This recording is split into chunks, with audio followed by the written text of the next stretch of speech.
Marbot Story, menegakkan akidah, menjaga kemurnian sunnah.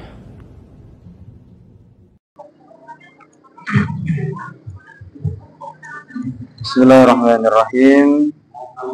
Assalamualaikum warahmatullahi wabarakatuh. Yang saya hormati pimpinan ranting Muhammadiyah Desa Beringin Kencana, Ayahanda Musiman. Mudah-mudahan Allah Subhanahu wa taala menjaga antum, memberikan keberkahan pada ilmu, harta dan keluarga, amin. Yang saya hormati Ayahanda Sesepuh Muhammadiyah Desa Beringin Kencana, Ayahanda Gunis, ahlan wa sahlan. Mudah-mudahan Allah Subhanahu wa taala menjaga panjenengan, memberikan keberkahan pada ilmu, harta dan keluarga, amin. Yang saya hormati pimpinan cabang Muhammadiyah selaku pleno Ustadz Agus Soleh, yang juga selaku anggota Korps Mubalik Muhammadiyah Lampung Selatan, yang mudah-mudahan Allah Subhanahu wa taala menjaga antum Ustadzi, memberikan keberkahan pada keluarga, harta dan juga ilmu antum, amin. Juga segenap Dewan Kemakmuran Masjid, pengurus DKM Masjid Baitus Salam yang tidak bisa saya sebutkan satu persatu, yang mudah-mudahan Allah Subhanahu wa taala memberikan keistiqomahan kepada antum semua, para pelaku dakwah, penyiar syiar Islam, peramai masjid ini. Mudah-mudahan Allah memberikan keistiqomahan, memberikan keberkahan pada ilmu, waktu, dan juga pada keluarga antum semua, amin. Bapak Ibu rahimani wa rahimakumullah sekalian, yang tidak bisa saya sebutkan satu persatu tanpa mengurangi rasa hormat kula dumateng panjenengan sedaya.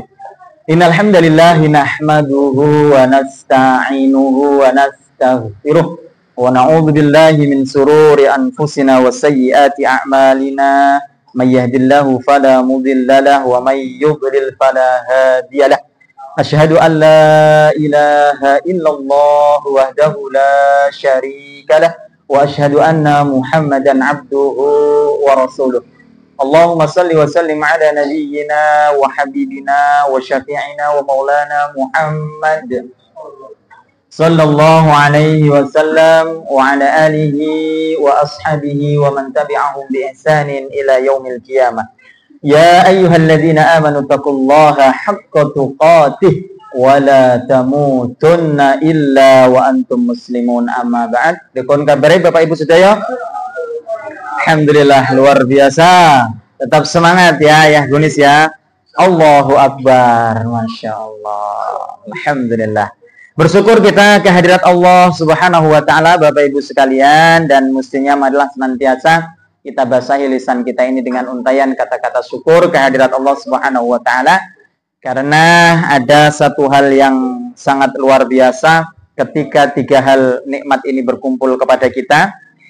Kata Nabi sallallahu alaihi wasallam, atau sabda Nabi sallallahu alaihi wasallam, man asbaha minkum aminan fi sirbihi mu'afan fi jasadihi wa qutu yaumihi faka'annama khizat lahud dunya.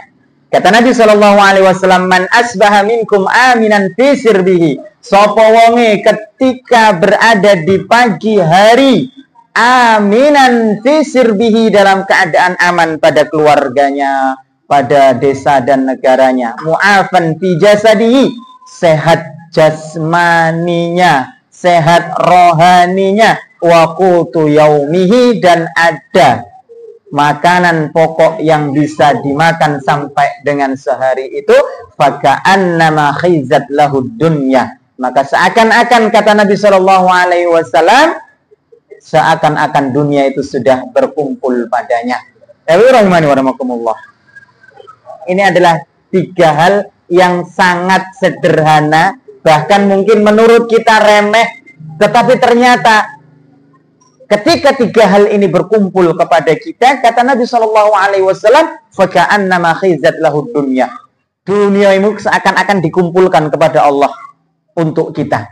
Karena sesungguhnya Bapak Ibu rahimani wa rahimakumullah, kemana kita melangkah kecuali pada tiga hal ini? Kita mencari keamanan, kita mencari kesehatan, dan kita mencari makan.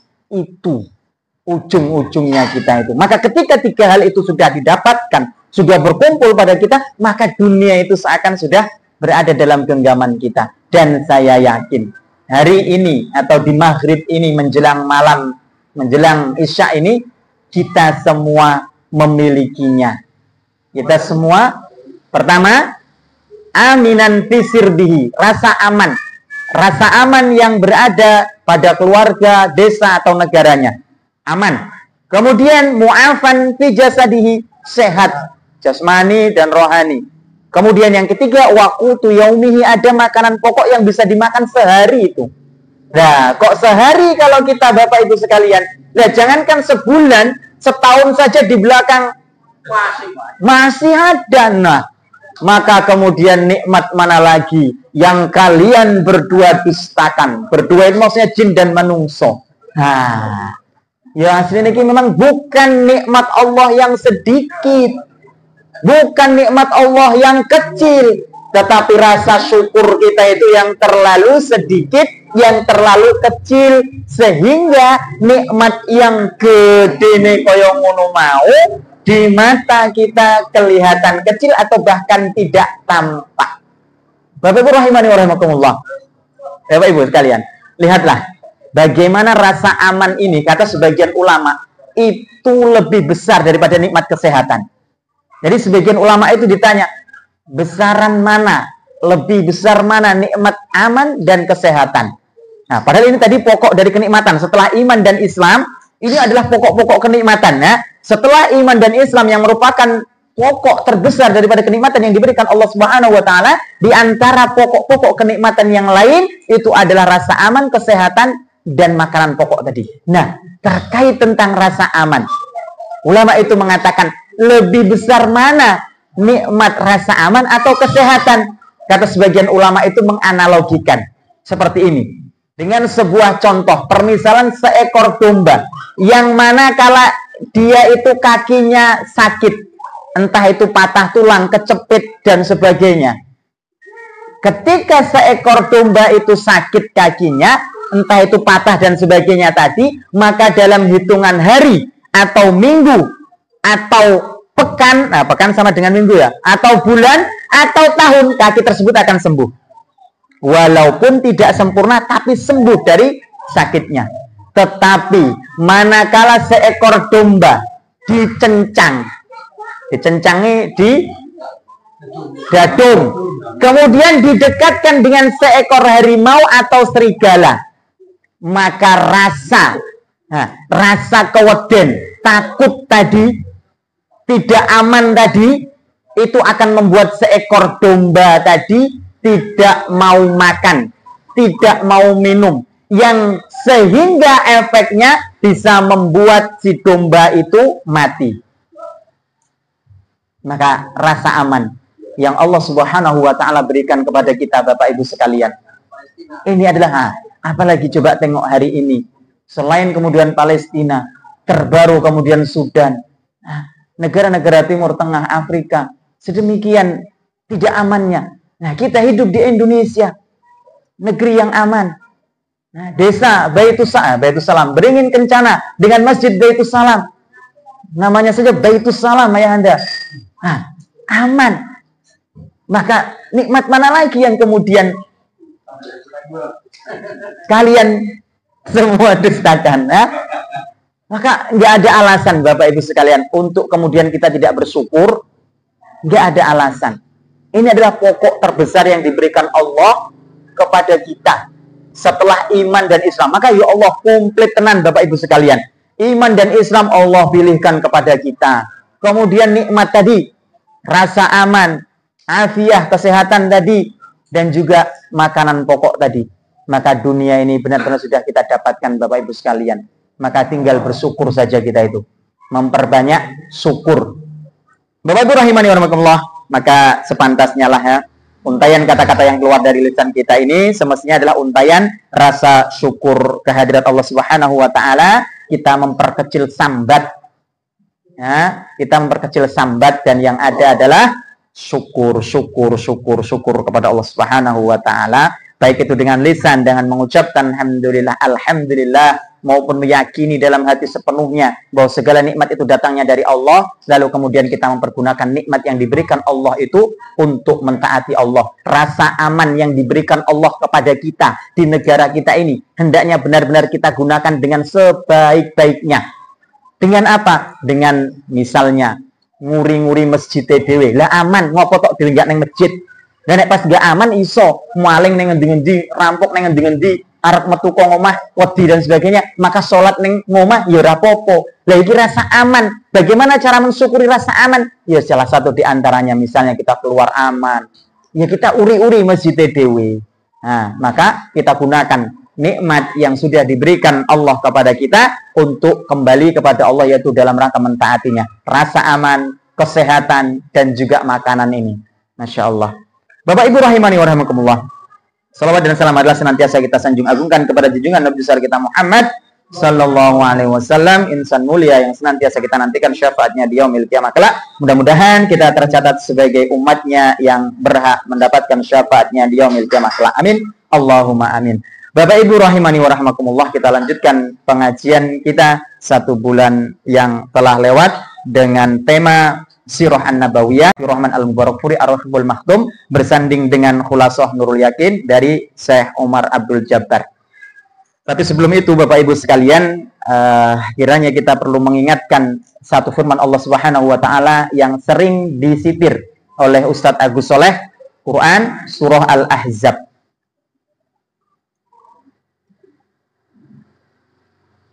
Ayat yang ke-21.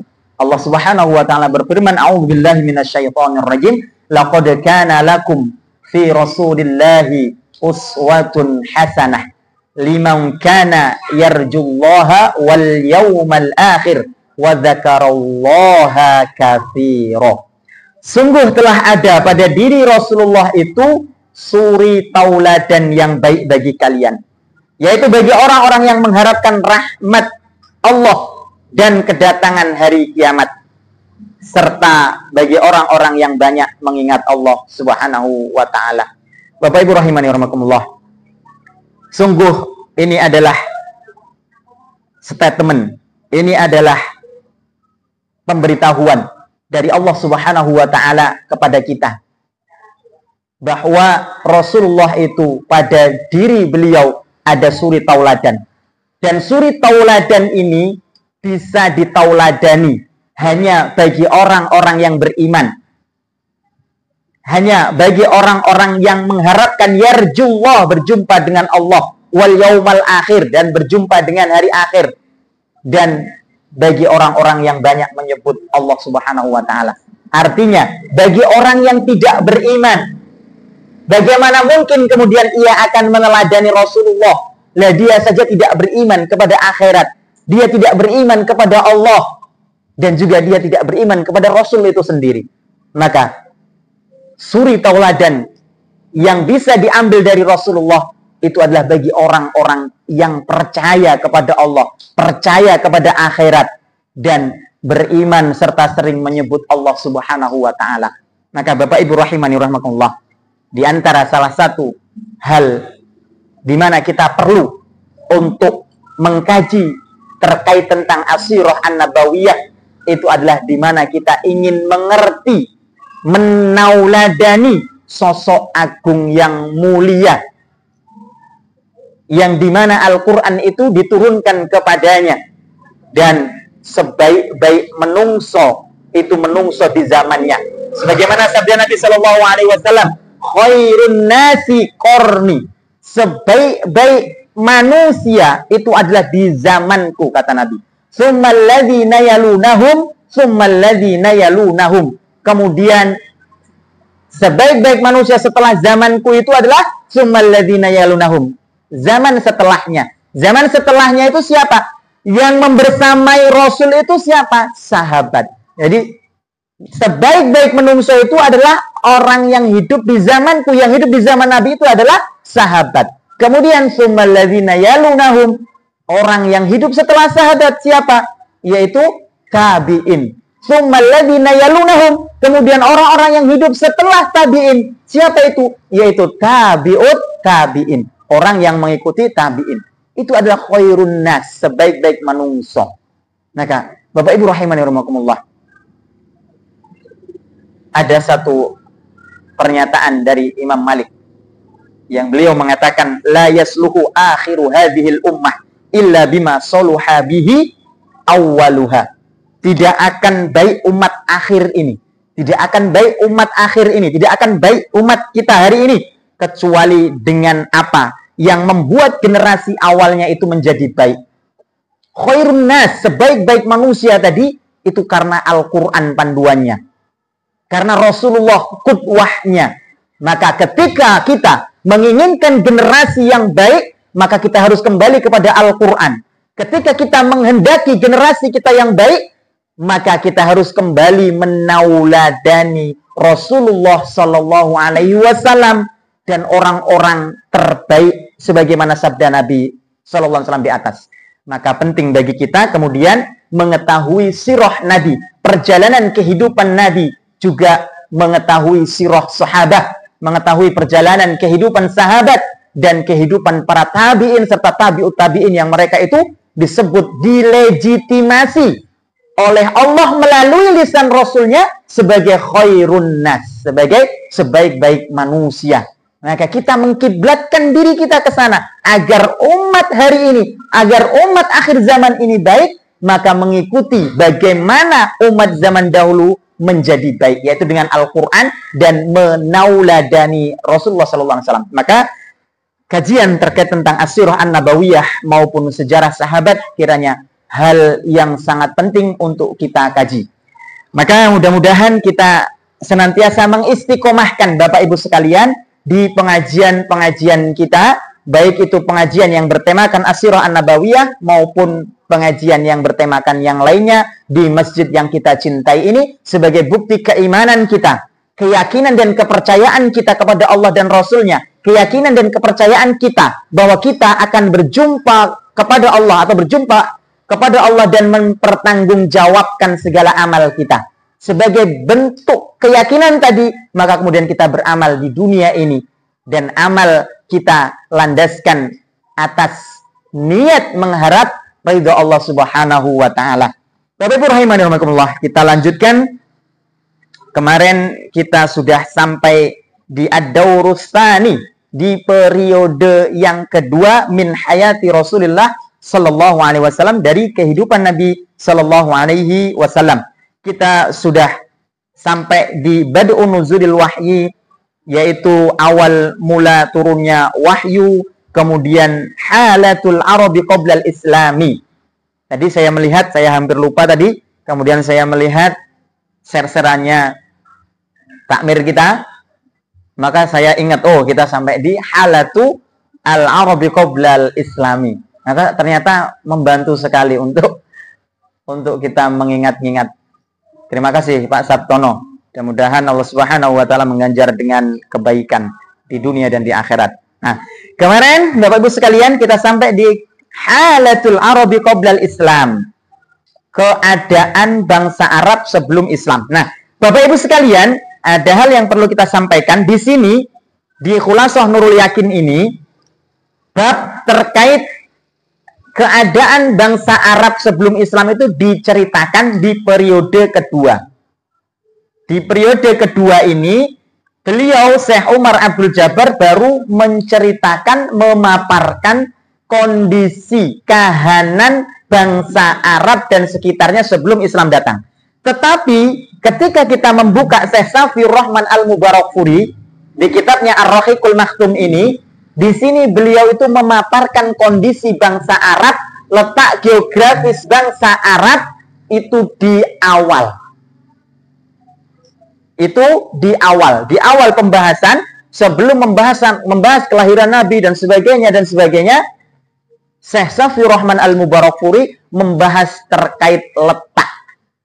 Letak di mana Rasulullah itu dilahirkan, yaitu di Mekah. Maka dibahas Mekah itu.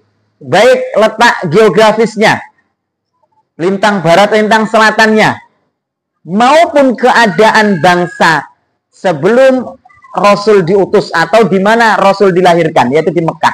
Nah, di sini kita mendapati di kitabnya Khulasah Nurul Yakin ditempatkan di periode yang kedua setelah bad'u nuzulil wahyi, setelah masa atau awal turunnya wahyu. Baik, Bapak Ibu rahimani rahimakumullah.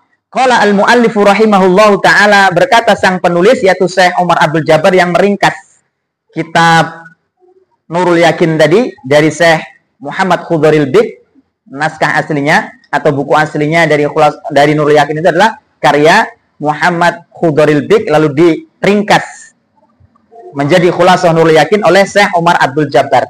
Berkata sang penulis, halatul Arabi qabla al-Islam, keadaan bangsa Arab sebelum Islam. Yang pertama, bagaimana kondisi bangsa Arab di mana Rasulullah itu dilahirkan? Yang pertama, kanal Arabu qabla al-Islami musyrikin ya'budunal asnam wa yuqaddisunaha. Kemarin kita sudah sampai di 1 dan 2. Namun agar mengingat kembali, kita akan menyampaikan dari awal, dari 1 ini. Kemarin kita sudah sampai nomor 2. Kanal Arabu adalah dahulu al-Arab, bangsa Arab itu qabla al-Islami, sebelum kedatangan Islam. Apa mereka? Mereka itu adalah musyrikin, orang-orang musyrik, orang-orang penyembah atau menyekutukan Allah Subhanahu wa taala.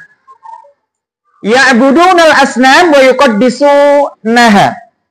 Mereka itu adalah orang-orang yang menyembah asnam, arca-arca, berhala-berhala, patung-patung. Wa yuqaddisunaha, dan mereka itu mensucikan, memuliakan, menghormati sampai penghormatannya tadi pada penyembahan. Nah, Bapak Ibu rahimani rahimakumullah, apakah kemudian memang seperti ini bangsa Arab sebelum Islam? Sebelumnya Bapak Ibu sekalian, kalau kemudian kita tarik ratusan tahun silam, di mana kakek buyutnya bangsa Arab itu siapa? Kembali ke nasab awal Nabi Muhammad. Kakeknya Nabi Muhammad itu siapa? Ismail.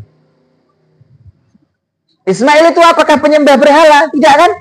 Nah, dulu di eranya Nabiullah Ismail ke sini, sebelum kemudian di sini diceritakan masyarakat Arab itu menyembah berhala, mereka itu adalah memiliki agama yang lurus, yaitu agama Nabi Ibrahim. Apa agamanya Nabi Ibrahim? Milah Ibrahim itu apa? Ya mentauhidkan Allah. Agama Hanif, agama yang lurus. Lalu kemudian kok bisa bangsa Arab kemudian menjadi penyembah berhala? Kapan itu mulainya? Nah, Bapak Ibu rahimankumullah, bangsa Arab menjadi penyembah berhala. Di sini dikisahkan di halaman nomor 28, Pak Sabtono. Di kitabnya Syekh Safiur Rahman Al-Mubarakfuri, adalah ketika bangsa Arab itu mempunyai seorang yang mulia, seorang yang memiliki nasab mulia, seorang yang mempunyai akhlak baik, suka membantu, memuliakan tamu. Namanya Amru bin Luhai. Dari suku apa? Dari suku Khuza'ah. Nah, inilah yang kemudian pertama kali yang membawa patung bernama Hubal. Jadi Amru bin Luhai itu adalah seorang yang terpandang dari suku Khuza'ah. Dia itu mencari kebenaran. Datanglah ia ke Syam. Yang Syam itu sudah terkenal dari dulu bahwa Syam itu adalah negerinya para nabi dan rasul. Nah, di negeri Syam, Amru bin Luhai itu mendapati bahwa di sana orang-orang Syam yang para nabi dan rasul itu lahir atau banyak lahir di sana dan wafat di sana itu, kok banyak yang menyembah atau para penyembah berhala-berhala tadi, asnam. Maka jiwanya tadi, ini yang terbaik mungkin ini ya. Akhirnya apa? Kepencut Amru bin Luhai tadi. Akhirnya kemudian apa? Dia membeli patung. Pertama kali patung yang dia bawa dari Syam, kemudian dia letakkan di dalam Ka'bah yang bernama Hubal. Itulah yang pertama kali patung atau arca atau berhala tadi mula pertama masuk ke Mekah. Diletakkan di dalam Ka'bah. Oleh siapa? Amru bin Luhai. Lalu setelah itu ngimpor lagi atau membuat lagi, maka kemudian terkenal. Terkenal berhala-berhala yang besar setelah atau selain Hubal, seperti Manat. Kemudian apa? Lata dan Uzza. Patung-patung atau berhala-berhala yang terkenal. Yang itu ternyata diletakkan di tempat-tempat yang berbeda. Hubal di dalam Ka'bah. Lalu kemudian patung terbesar namanya Manat itu diletakkan di daerah yang bernama musallal, di sebuah kawasan di tepi Laut Merah, Manat. Jadi untuk menjaga Laut Merah gitu ya, atau ketika nelayan kemudian biar mudah beribadah gitu. Nah, diletakkan di tepi Laut Merah, Manat. Lalu kemudian yang namanya patung atau berhala Lata itu ditempatkan di Taif. Di Taif nanti kita dapati nanti di mana Rasulullah itu berdakwah di sana lalu diusir, dilempari batu. Itu Taif. Daerah yang sejuk. Daerah yang sangat sejuk. Mungkin ayahanda kemarin berkunjung ke Taif. Ya ayahanda. Nah, Taif itu diletakkan Lata. Lalu kemudian Uzza itu diletakkan di Wadi Nakhlah. Ketiganya itu merupakan berhala yang paling besar. Ini catatan Syekh Safiur Rahman Al-Mubarakfuri. Lalu setelah itu ternyata dalam catatannya atau dalam kisahnya Syekh Safiur Rahman mencatat ini, ternyata Amr bin Luhai itu punya kodam. Apa itu kodam ayahanda? Kodam ya, bukan kodam. Kodam. Kodam, apa ayahanda? Punya pembantu, jin pembantu yang menghabarkan kayak itu loh. Misalnya dukun-dukun itu kan dia yang menghabarkan, oh ada orang tersesat misalnya. Kita datang ke jin fulan, ke dukun fulan. Oh, anakmu itu masih muter-muter di sana. Oh, motormu itu yang hilang itu masih di sana. Gitu loh. Nah, itu yang menghabarkan siapa? Khodamnya tadi. Nah, khodamnya dukun tadi. Nah, ternyata Amr bin Luhai ini di sini dikatakan punya khodam. Nah, akhirnya dikabarkan, dikasih tahu sama khodam, yaitu jin yang membantu Amr bin Luhai tadi. Apa? Jin tersebut memberitahukan kepada Amr bin Luhai bahwa berhala-berhala kaum Nuh, Masya Allah, ratusan tahun yang lalu yang terkubur, yaitu yang bernama Wud, Suwa, Yahud, dan Ya'uq. Ini nama orang-orang solih ya. Nama orang-orang solih di zaman Nuh yang kemudian dijadikan patung, lalu kemudian sampai ke sini akhirnya dijadikan berhala atau Tuhan gitu. Orang-orang solih. Maka salah satu faedah di mana kita tidak boleh membangun patung walaupun itu adalah tokoh, itu takutnya seperti ini. Jadi dulu itu hanya seperti untuk mengenang mereka itu, para tokoh-tokoh ini, tapi terus kemudian karena jauh dari yang menasehati, kebablasan akhirnya. Tentunya kebablasannya juga itu karena ada yang membablaskannya. Siapa? Musuh utama kita?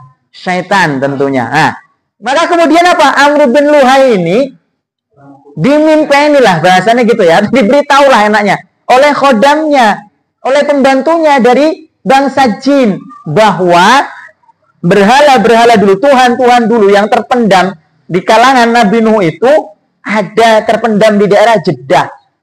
Maka didatanginya. Lalu kemudian digalinya. Maka dia datang ke sana dan menelusuri jejaknya.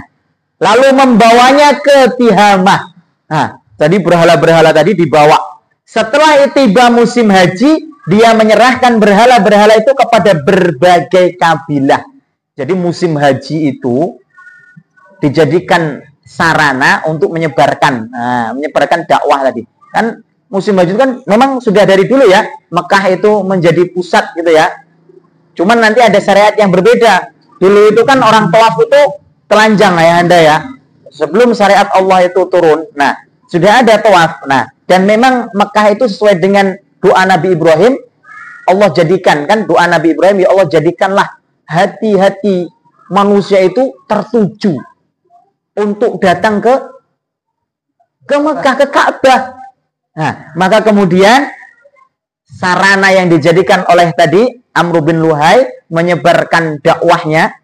Dakwah apa? Dakwah berhala tadi di musim haji. Sehingga patung-patung tadi diberikan kepada kabilah-kabilah. Jadi masing-masing kabilah itu diberi patung. Nah, didakwahi. Nah, sampailah kemudian menyebar di sekitar Ka'bah sampai kemudian di Hijaz. Jadi menyebar luas lagi, bukan hanya di arena sekitar Ka'bah, tapi sampai di daerah Hijaz. Nah, maka kemudian didapati ketika Fathul Mekah ketika nanti sampai perjalanan kita di Fathul Mekah tahun 8 Hijriah, ketika Rasulullah menaklukkan Mekah dengan 10.000 pasukannya, kaum muslimin, maka didapati ada 360 berhala yang diletakkan oleh kaum kafir Quraisy di Ka'bah. Nah, banyak menyebar di sekeliling Ka'bah, di sekitar Ka'bah, di dalamnya dan di dekatnya. Masya Allah. Itu awal mula di mana kanal Arabu qablal Islami musyrikin ya'budunal asnam wa yuqaddisunaha. Itu awal ceritanya. Kalau dahulu mereka itu ahlu tauhid di zamannya Nabi Ismail, karena agamanya adalah agama tauhid, agama kakeknya. Kan kakeknya bangsa Arab itu kan Ismail, Ibrahim. Nah, itu adalah ahlu tauhid kakeknya. Lah berubah menjadi ahlu syirik, menjadi orang-orang musyrik, penyembah berhala, yaitu ketika Amru bin Luhai datang dari suku Khuza'ah. Kemudian yang kedua, wa kanu yaqtuluna auladahum khaufan minal ju'i wal faqri. Ternyata kondisi bangsa Arab selain penyembah berhala seperti tadi, ternyata mereka itu juga yaqtuluna auladahum. Mereka itu membunuh anak-anak mereka. Di sini dikatakan kenapa mereka itu membunuh anak-anak mereka? Membunuh anak mereka itu karena takut khauf. Takut dari apa? Ju' wal faqr. Dari rasa lapar dan fakir, melarat. Nah, di sini Allah Subhanahu wa taala menggambarkan, Bapak Ibu sekalian yang membawa Al-Qur'an, Quran surah Al-Isra. Quran surah Al-Isra ayat yang ke-31. Al-Isra itu nomor surat ke-17 ayatnya ke-31. Allah Subhanahu wa taala berfirman mengkhabarkan kepada kita terkait apa yang ditulis oleh Syekh Umar Abdul Jabbar tadi, yaitu bahwa bangsa Arab itu ketika jahiliyah itu mereka itu membunuh anak-anak mereka. Allah Subhanahu wa taala berfirman, A'udzubillahi minasyaitonirrajim wa la taqtulu auladakum khasyata imlaq nahnu narzuquhum wa iyyakum inna qatlahum kana khit'am kabira. Allah Subhanahu wa taala berfirman, dan janganlah kamu membunuh anak-anakmu karena takut miskin. Khamsatal isyak. Khasyata imlaq, takut miskin. Nah, Allah kemudian ngei janji. Ojo mateni anak-anakmu karena takut miskin. Nahnu narzuquhum wa iyyakum. Kamilah yang memberikan rizki kepada kalian dan menjamin kalian. Jaminan rizki tadi bukan berada. Jadi, walaupun misalnya kondisine dhewe memang usaha yo gur seprapat-prapat tok. Anake akeh ngono lho misale. Engko nek gak iso mangan piye nek. Maksudnya pikiran ngono kuwi lho sing dipateni Allah itu. Rasa takut kalau sampai kita punya anak, apa meneh anake akeh, tanahe dhewe gur sithik engko gak iso mangan. No, bahaya ya. Ini yang sudah dibunuh. Pikiran ini yang dibunuh. Janganlah kamu membunuh anakmu karena takut miskin. Allah kemudian menjamin, nahnu narzuquhum, kami yang memberi rizki kepada mereka itu. Yang menjamin rizki itu Allah Subhanahu wa taala. Nah, dahulu orang-orang Arab jahiliyah, mereka itu membunuh anak-anak mereka karena takut miskin. Kemudian yang ketiga, wa yadfinuna banatihim wa hunna hayatun. Nah, ini lebih kecil lagi nih. Mereka itu yadfinuna banatihim, mengubur bayi-bayi perempuan. Yadfinuna, mengubur banatihim, anak-anak perempuan, bukan bayi ya, banat, anak-anak kecil perempuan. Wa hunna hayatun. Sedangkan anak-anak kecil perempuan tadi itu masih dalam kondisi urip. Jadi dikubur urip-urip. Khosyatal ari wal aib. Karena mereka itu apa? Takut akan kehinaan dan aib. Jadi Bapak Ibu sekalian, ternyata lahirnya anak perempuan itu menjadi aib, menjadi kenistaan, nista orang-orang zaman dahulu ketika lahir anak perempuan. Maka dalam hal ini Allah Subhanahu wa taala dengan indah memberikan kabar ini kepada kita. Kabar di mana dahulu kala itu bangsa Arab sebelum Islam datang, ketika Allah menganugerahkan anak perempuan kepada mereka, mereka itu malu.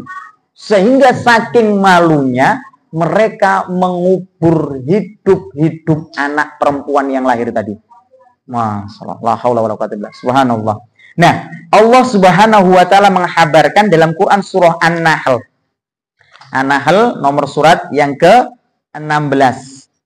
Ayat ke-58 sampai dengan 59 yang membawa Al-Quran bisa dibuka. Allah Subhanahu wa ta'ala berfirman, A'udzu billahi minasyaitonir rajim. Wa idza busyira ahaduhum bil unsa dhalla wajhuhu muswaddan wa huwa kadhim yatawara minal qaumi min su'i ma busyira bihi ayumsikuhu ala hunin am yadussuhu fit turab ala sa'a ma yahkumun. Allah Subhanahu wa taala mengabarkan kepada kita, Bu, menceritakan kisah yang 1450 tahun lebih terjadi, dikisahkan, dikabarkan kepada kita lewat Al-Qur'an ini yang merupakan mukjizat, yang sepertiga daripada Al-Qur'an itu adalah cerita, kisah. Di antaranya ini dikisahkan di dalam Quran surah An-Nahl ini, dikisahkan, diceritakan kepada kita bahwa dia bersembunyi 58. Padahal apabila seseorang dari mereka diberi kabar, padahal apabila salah seorang di antara mereka diberi kabar dengan kelahiran anak perempuannya, maka wajah mereka menjadi hitam merah padam. Maksudnya saking isine, getem-getem dan sebagainya, wajah mereka itu jadi berubah loh. Kaya nek wong nesu kan iso berubah wajahnya. Begitu juga nek wong isin tenanan, isin tenan mereka.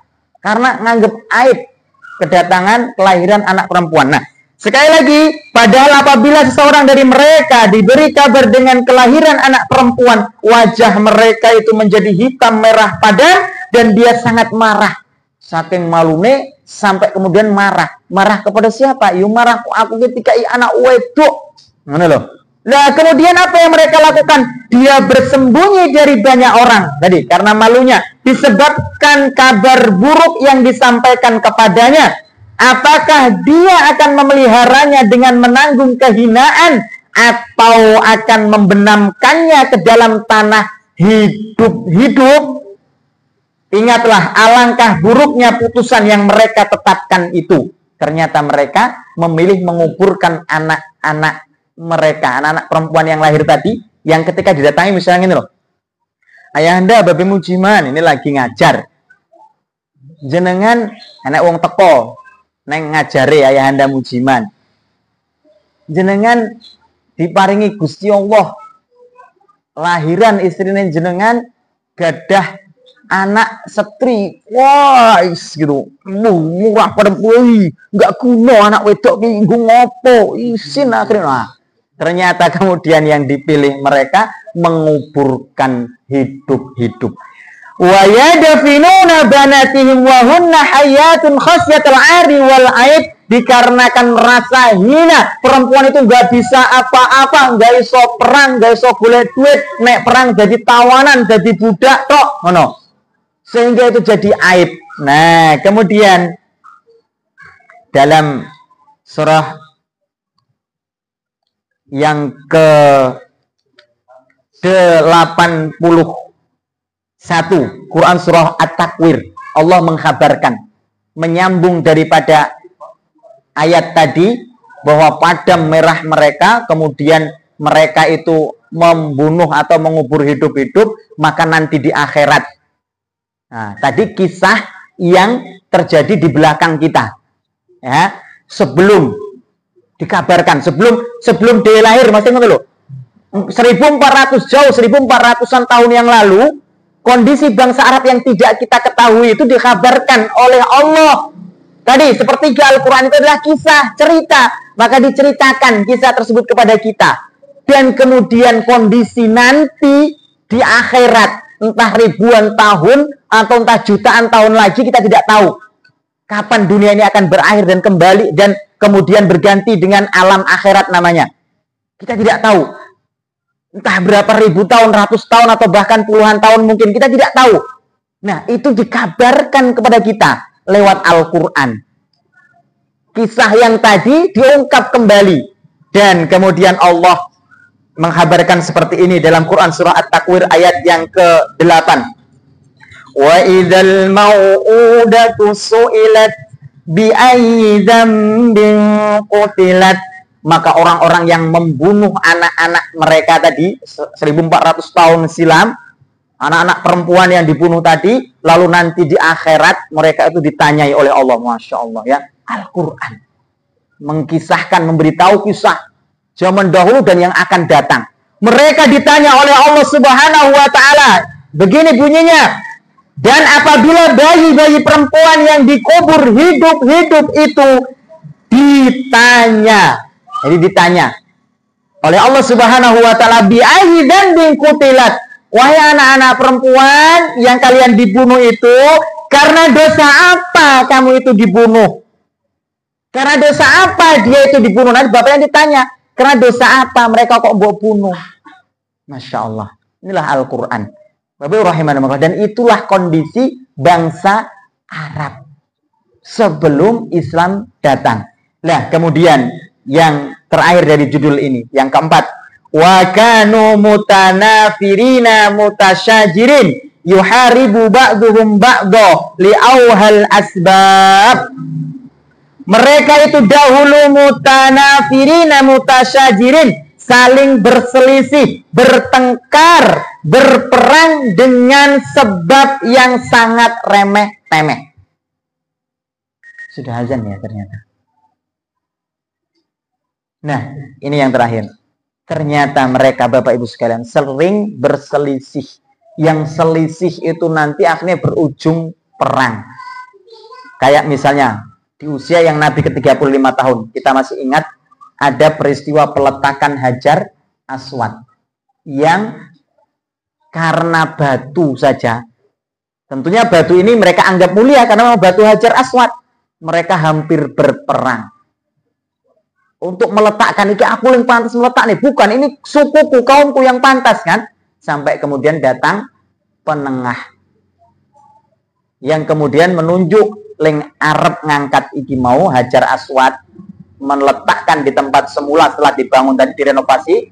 Itu adalah orang yang pertama masuk ke Ka'bah. Ternyata datang Muhammad tadi.